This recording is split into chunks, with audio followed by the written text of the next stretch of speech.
सुप्रभात बच्चों।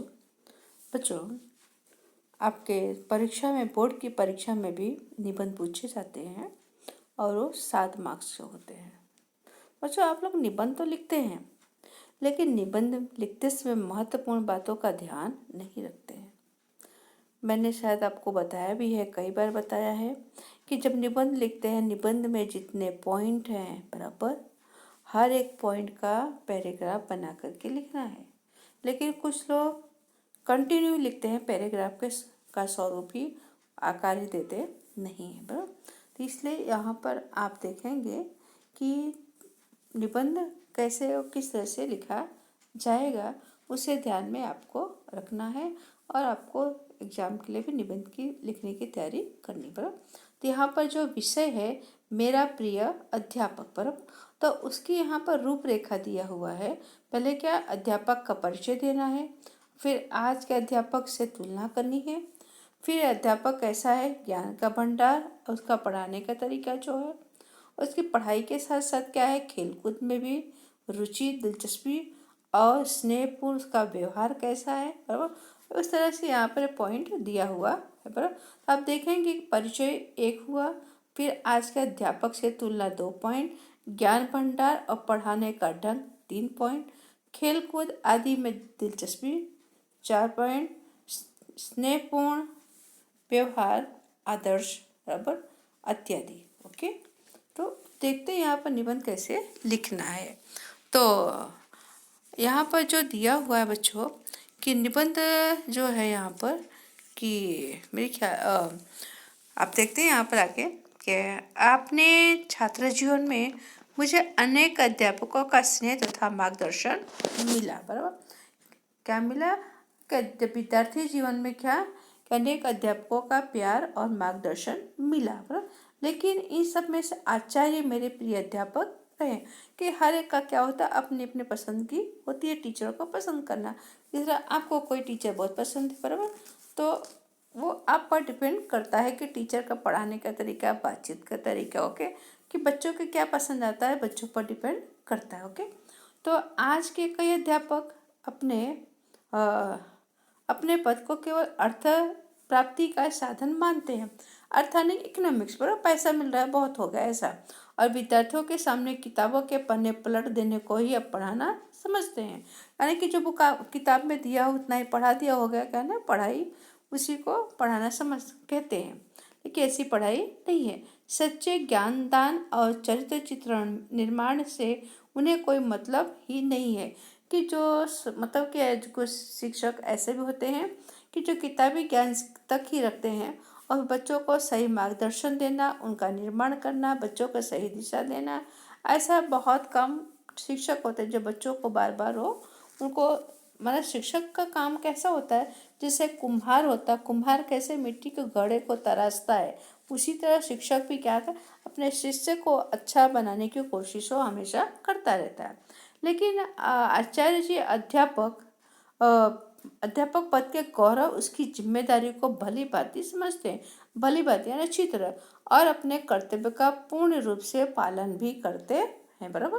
क्या करते हैं, पूर्ण रूप से पालन भी करते हैं। ओके, फिर यहाँ पर आगे उसी का ही कंटिन्यू चल रहा है कि नेक्स्ट पैराग्राफ जो है कि आचार्य बड़े विद्वान हैं, उनका ज्ञान भंडार अथाह है। क्या है, उनका ज्ञान का जो भंडार है जिसका कोई अथाह नहीं, यानी कि उसकी कोई कि मतलब कि कोई सीमा नहीं, अधिक उनके पास ज्ञान, अथाह ने अधिक। ओके, वैसे तो अंग्रेजी और हिंदी का अध्यापक है, लेकिन विज्ञान और गणित शास्त्र में उनकी रुचि कम नहीं है। कुछ जो अध्यापक है हिंदी और किसके हैं, अंग्रेजी के हैं, लेकिन उनको गणित विषय में भी उनको काफ़ी क्या है, दिलचस्पी रुचि है।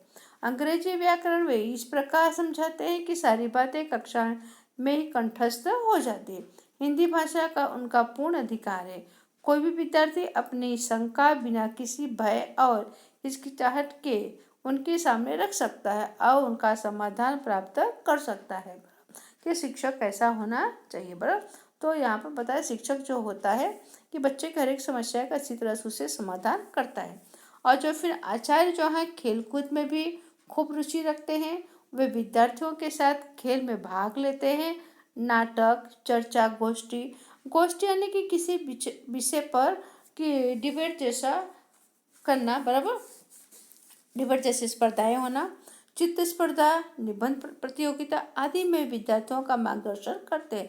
अगर ऐसा कुछ होता है तो बच्चों को क्या है, बच्चों का मार्गदर्शन बच्चों को सिखाते और बताते हैं और उन्हें समय समय पर विविध क्षेत्रों में प्रगति करने के लिए प्रोत्साहित करते हैं कि और भी जो क्षेत्र हैं, अगर तुम पढ़ के क्या बनना चाहते हो, तुम्हें कौन सी लाइन में जाना चाहिए, तुम इसके लिए योग्य हो कि नहीं हो, यह सब मार्गदर्शन कौन, अध्यापक और टीचर बच्चों को देते रहते। ओके। तो इसके बाद है कि आचार्य। नेक्स्ट जो है कि आचार्य कक्षा को एक परिवार मानते, क्या मानते हैं, एक परिवार जैसा। उन्हें कुतरा होते कभी किसी ने नहीं देखा। कुतरा ने गुस्सा, पर उनको कभी गुस्सा आता नहीं। फिर अनुशासन को चुस्त हिमायती हैं कि गुस्सा नहीं हुए, लेकिन फिर रूल्स रेगुलेशन का क्या अच्छी तरह से वो पालन करते हैं। पढ़ाई में कमजोर छात्र पर उनकी ममता में दृष्टि रहती। जो बच्चे पढ़ने में थोड़े कमजोर होते हैं उन बच्चों को बड़े प्रेम से, बड़े स्नेह से उसे समझाते बताते हैं और उसे बच्चों को हमेशा ध्यान में रखते हैं। परीक्षा में अनुत्तीर्ण ने फेल, छात्रों को स्नेह से ढाढ़स बंधाते हैं। अगर कोई बच्चा किसी में फेल हो गया उसको डांटते नहीं, उसे क्या करते, उसे प्रोत्साहित करते, नहीं कोई बात नहीं, नेक्स्ट टाइम से अच्छी तरह से वो मेहनत करना। ऐसा सचमुच सभी छात्र उनमें एक प्यार भरे पिता के दर्शन करते हैं। ओके। तो ऐसे प्यार से बच्चों को समझाते हैं। और उसके बाद आचार्य बड़े निराभिमानी है, उनकी वाणी बहुत मधुर है। क्या है, उनकी वाणी कैसी है, बहुत मधुर, बहुत मिठास भरा है। उनके चेहरे से सदा प्रसन्नता और प्रतिभा झलकती है और उनके रहन सहन और वेशभूषा से सादगी प्रकट होती है। झूठ, लोभ, रिश्वत, ईर्ष्या आदि बुराइयों से तो वे कोसों दूर रहते हैं। यदि ऐसे आचार्य मेरे प्रिय अध्यापक हो तो इसमें आश्चर्य ही क्या है, बराबर, कि जो जो मुझे प्रिय हैं उनके अंदर न किसी भी तरह की झूठ बोलने की आदत है, न किसी के वस्तु को देख कर उनके मन में लालच पैदा होती है, न किसी बात काम को करने के लिए रिश्वत लेते हैं और न किसी के प्रति ईर्ष्या जलन उनको है। पर और ऐसे बुराइयों से काफ़ी क्या है, कोसों दूर रहते हैं। तो स्वाभाविक है, ऐसे अगर छात्रों को ऐसे शिक्षक मिलते हैं तो बच्चों को ऐसे शिक्षक तो अधिक अच्छे ही लगते हैं। बराबर। बच्चों के यहाँ पर दूसरा भी निबंध दिया हुआ है कि यदि मैं शिक्षा मंत्री होता, क्या होता, यदि मैं एजुकेशन मिनिस्टर होता। ओके। शिक्षा मंत्री यानी एजुकेशन मंत्री यानी एजुकेशन मिनिस्टर। ओके। तो शिक्षा मंत्री बनने के लिए क्या चाहिए, आपको पॉइंट है, एक सौभाग्य, सस्ती और उपयोगी शिक्षा, उचित माध्यम, पाठ्य पुस्तक एवं शिक्षा प्रणाली में सुधार, अन्य सुविधाएं। तो जीवन में शिक्षा का बहुत महत्व है। अच्छी शिक्षा प्रणाली पर ही समाज और राष्ट्र की उन्नति का आधार है। यदि मैं शिक्षा मंत्री होता तो राष्ट्र की सेवा का यह अवसर पाकर स्वयं को क्या परम भाग्यशाली मानता। किससे अच्छा सौभाग्य मेरा और नहीं होता, बराबर। और फिर यदि मैं शिक्षा मंत्री होता आज की शिक्षा को अधिक से अधिक उपयोगी और सार्थक में बनाता। सार्थक यानी सफल, क्योंकि आज की जो शिक्षा प्रणाली है मैं उसे क्या करता, उसमें उससे भी बहुत बहुत अच्छी बनाने की मैं कोशिश करता। आज की खर्चीली शिक्षा पाकर और बड़ी डिग्रियां लेने के बावजूद भी बेकारी के शिकार युवकों को देखकर मुझे बड़ा दुख होता है कि आज मैं देखता हूँ कि उच्च शिक्षा प्राप्त करने के बावजूद भी ऐसे बेकार युवक हैं जिनमें कहीं नौकरी भी मिल नहीं रही है और उन्हें ऐसे बेकार डिग्री लेकर घूमते हुए युवकों को देखकर मुझे बड़ा दुख होता है। तो आगे फिर है कि शिक्षा मंत्री बनने पर मेरा प्रयत्न ऐसी शिक्षा प्रणाली विकसित करने पर होता है जिसमें आजीविका प्राप्त के लिए युवकों को मारा मारा न फिरना पड़े। इसलिए मैं शिक्षण में टेक्निकल और औद्योगिक शिक्षा का प्रावधान देता।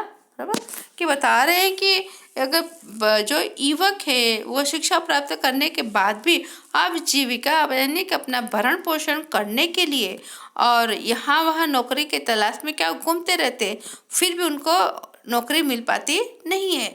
तो मैं ऐसी शिक्षा नीति की योजना बनाऊंगा कि टेक्निकल चीज़ें यानी कि जो छोटी मोटी चीज़ें कि जो घर गतु इला मतलब कि काम भी लोग करके अपना पैसा कमा सके। औद्योगिक यानी कि कारखाने फैक्ट्री भी वो खुद बना खड़ा कर सके अपने तरीके से। मैं शिक्षा के माध्यम के लिए मातृभाषा को उपयुक्त मानता। अगर मैं शिक्षा मंत्री होता तो एजुकेशन जो देना होता मातृभाषा यानी एक बच्चा जो भाषा घर में बोलता है उसी भाषा में बच्चों की पढ़ाई की है, जिससे बच्चा हर एक विषय को अच्छी तरह से समझ सके।